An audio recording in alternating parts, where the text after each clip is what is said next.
Estábamos antes de empezar la grabación hablando de matrimonios y de divorcios y de parejas. Mira qué interesante este matrimonio. La IA generativa y las telecomunicaciones. Esto es un buen matrimonio que vamos a ver si está bien avenido o no.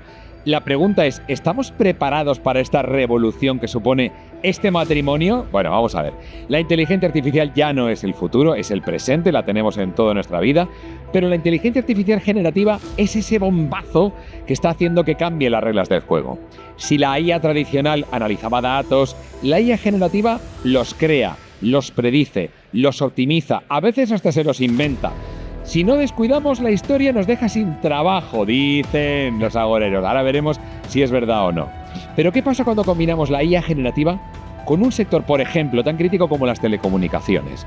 ¿Realmente la IA generativa nos va a ayudar o va a ser un problema? En fin, ¿los dirigimos hacia una era de hiperconectividad inteligente o simplemente estamos sofisticando los problemas de siempre? Para responder, hoy tenemos con nosotros a Luis Lenavente. Bienvenido, ¿qué tal? Muy bien, encantado de estar aquí. Lo mismo digo. Y que él es CTO de BTS, que nos va a contar cómo la inteligencia artificial está transformando el sector de las telecomunicaciones, desde la optimización de las redes hasta la detección de fraudes. ¡Ojo! Y tenemos también a Pablo Valjimeno, que es Executive Manager de Global Gen AI Office de NTT Data. ¿Cómo estás? Hola, encantado. ¿Lo he dicho bien? Gracias por invitarnos. Muy bien. Bueno, me alegro, menos mal, hombre. Pues nada, quien nos va a explicar cómo la IA generativa está revolucionando la forma en la que trabajan las empresas y qué tendencias van a marcar el futuro. Yo creo que tenemos aquí un matrimonio entre vosotros no. Todavía no. Todavía no. Todo puede llegar. Es pronto. Nos subimos a la ola que llega desde The Wave. La inteligencia artificial generativa, apodada Gen AI, versus la IA tradicional, amigos. ¿Pero qué cambia realmente? A ver, Pablo, todo el mundo habla de IA generativa, pero ¿qué la hace realmente diferente de la inteligencia artificial clásica? Que también se habla de inteligencia artificial clásica. ¿Y por qué está generando tanta expectación? Sí, este matiz que dices es importante porque en este sector las cosas empiezan a ser clásicas muy rápido, ¿no? El principal factor diferenciador de la IA generativa es que es capaz, como su propio nombre indica, que tú ya has explicado antes, es capaz de generar nuevos contenidos. Nunca habíamos sido capaces de hacer que una máquina fuese capaz de generar cosas para las que no la habíamos entrenado de manera precisa.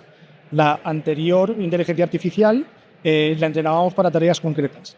La inteligencia artificial generativa, el gran cambio disruptivo son los LLM, ¿no? Los Large Language Model, sí, que lo que hacen son proporcionarnos modelos preentrenados.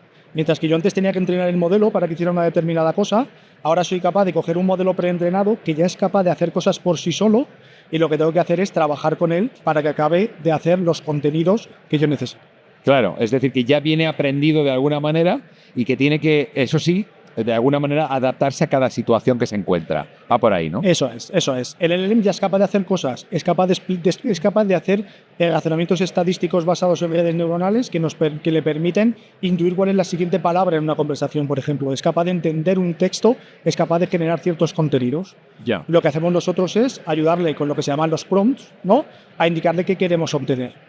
Y además podemos ayudarle proporcionándole información adicional, ¿no? A través de tecnologías como el RAG, ¿no? Que nos permite añadirle información sobre la que puede investigar, o incluso algunos de estos LLM son de código abierto o me permiten lo que se llama fine-tunearlos, que es añadirles información y datos adicionales que le hacen más especialista. Precisión, ¿no? Porque bueno, un caso clarísimo de aplicaciones en telecomunicaciones. Entonces, a ver, Luis, en telecomunicaciones, la inteligencia artificial ya se usaba antes para la detección de fraude, optimización de tráfico, incluso para sistemas de facturación. Pero ¿cómo está cambiando la forma en la que operan las empresas del sector y cuál es el verdadero impacto de la IA generativa en las redes globales? A ver, el impacto que está teniendo ahora mismo, o basado en la experiencia que nosotros tenemos, es a nivel de usuarios muy transversal. Es una tecnología muy transversal y no creo que sea muy distinto como lo estamos utilizando nosotros que como lo utilizas tú en casa o nuestros amigos o incluso nuestros padres.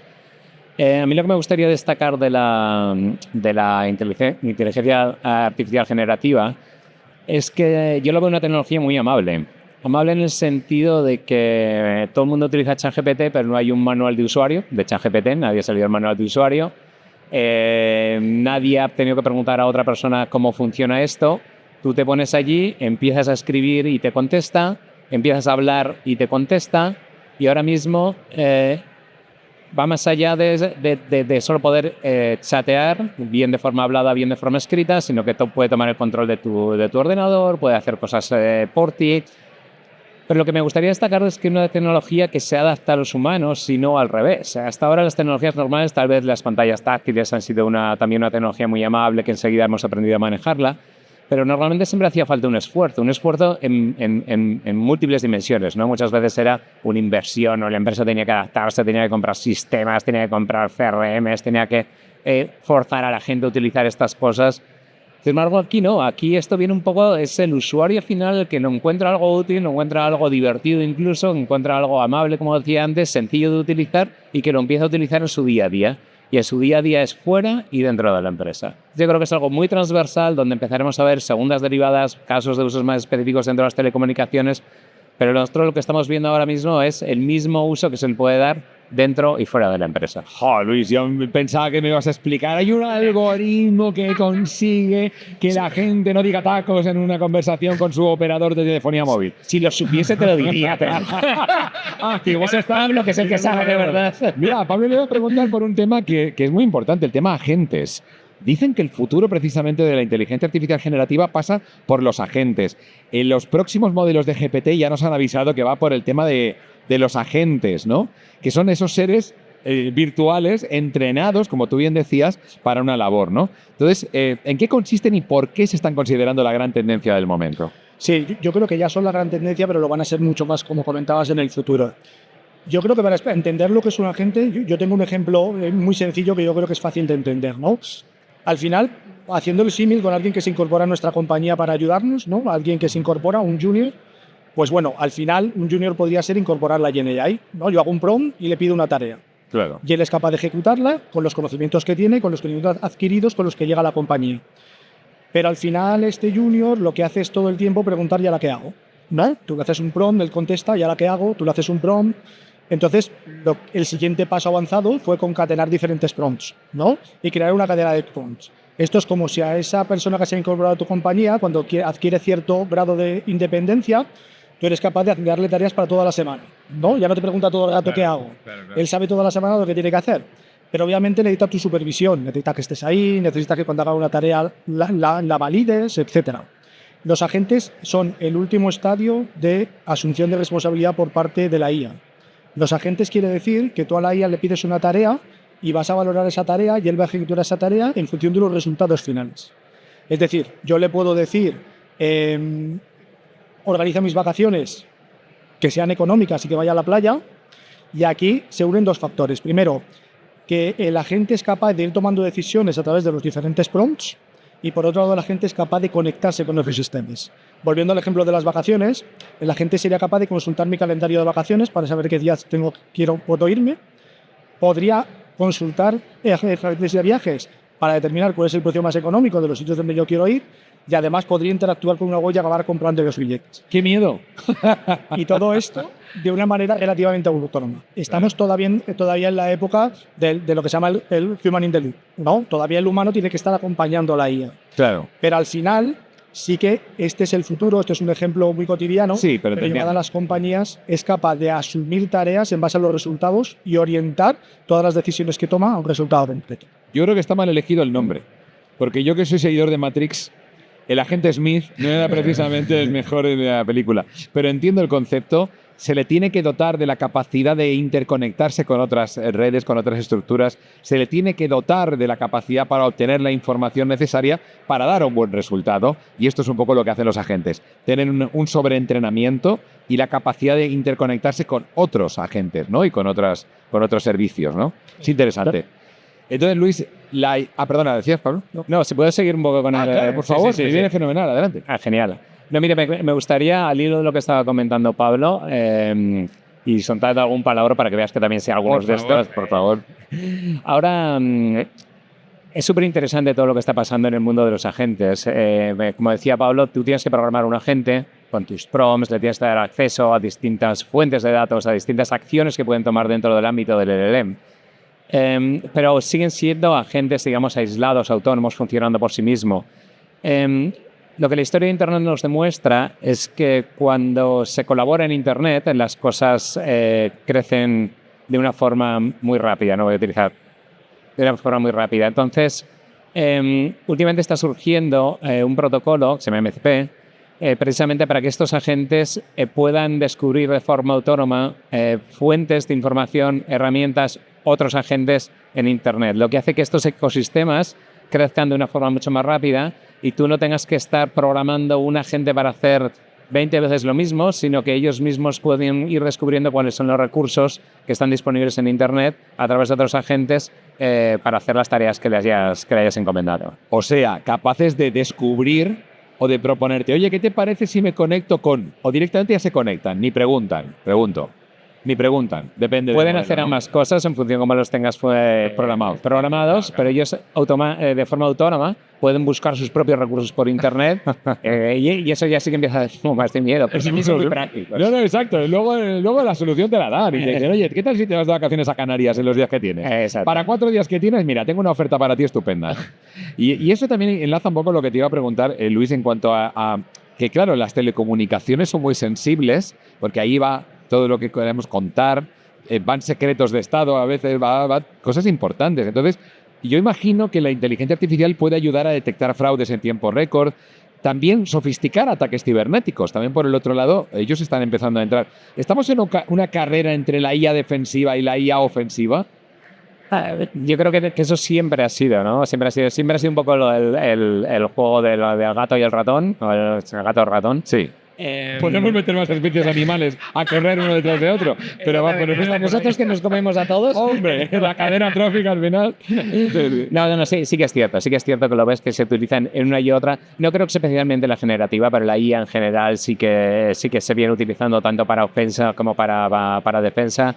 Es algo que se ve, la sofisticación de los ataques cada vez es mayor y la generativa yo creo que ayuda un poco más a automatizar parte de estos ataques. No creo que sea algo especialmente donde destaque especialmente el uso de esta tecnología, pero sí que es algo que evidentemente un malo va a recurrir a todas las herramientas que tengan a su alrededor, que tengan a su mano, y esta es una más de la que pueden echar. Y ellos siempre llevan la ventaja, habrá que moverse con velocidad y con rapidez. O pasarse a ese lado.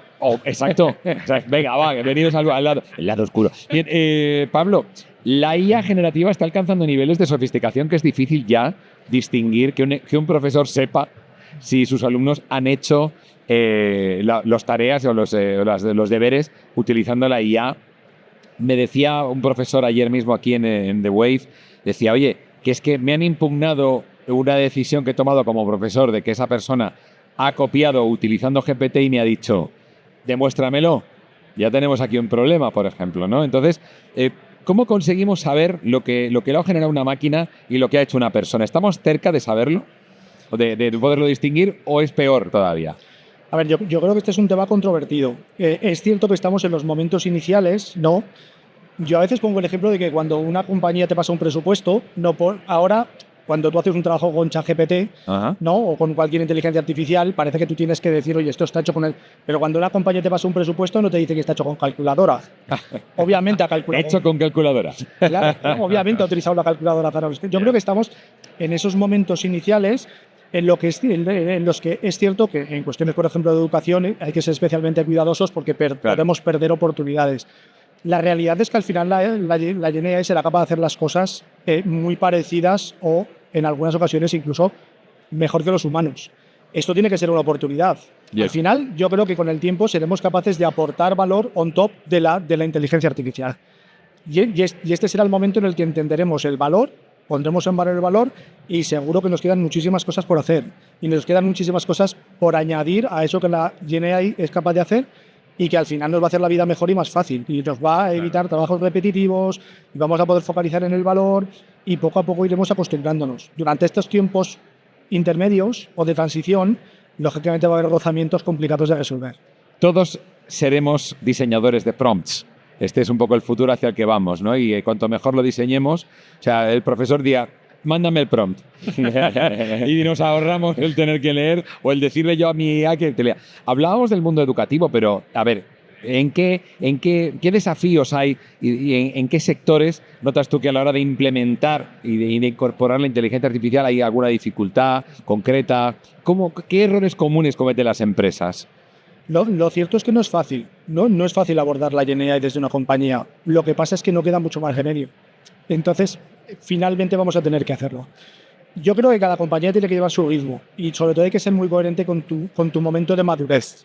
Tienes que intentar hacer lo que eres capaz de hacer y hacerlo bien. Yo creo que inicialmente las compañías van a empezar adoptando la GenAI de forma a través de la productividad individual, que van a ser los propios empleados los que lleven la GenAI. Claro, la suya. Y eso ya está pasando. Los agentes, claro. Y aquí las compañías tienen un reto importante de seguridad.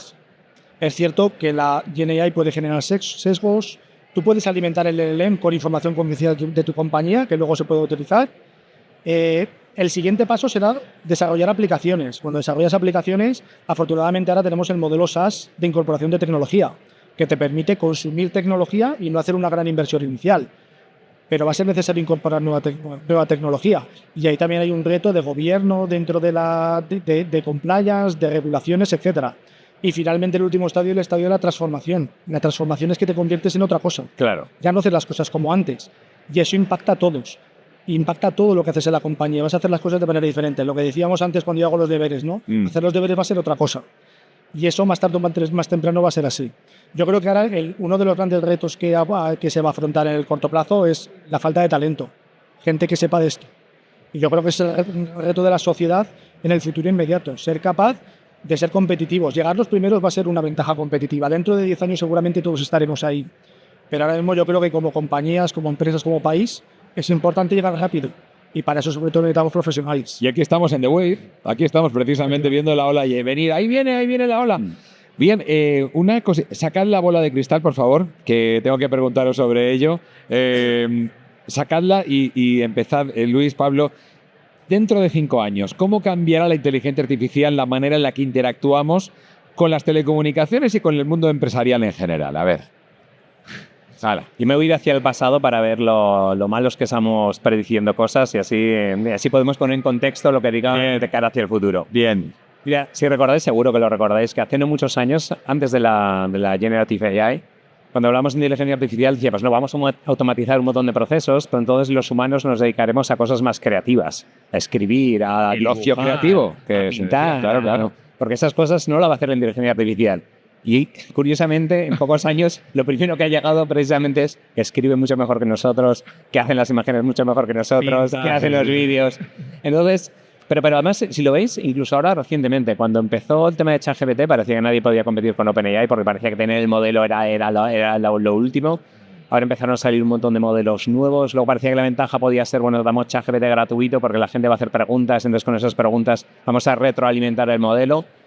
Resulta que los humanos no somos tan inteligentes o tan curiosos o no es tan interesante la información que nosotros damos al LLM para volver a reentrenarlo, porque luego al final todo el mundo saca sus propios modelos. Entonces, con esto quiero decir que es súper complicado intentar predecir lo que va a pasar, incluso en las primeras derivadas que estamos hablando. Digamos, hay esta frase muy curiosa que decía que predecir los coches era difícil, predecir los atascos era mucho más complicado y ahora nos pasa lo mismo, ¿no? Estamos todavía intentando predecir qué va a pasar con los coches, ahora qué es lo que va a pasar con la inteligencia artificial generativa en los próximos años, donde todos nos estamos equivocando. Hay un tema, por ejemplo, que no se habla mucho, que a mí me interesa, que los pongo aquí, que antes estábamos en una charla y decían qué va a pasar con Google, porque todo el mundo ya no buscamos tanto en Google, sino que vamos directamente al ChatGPT, ¿no?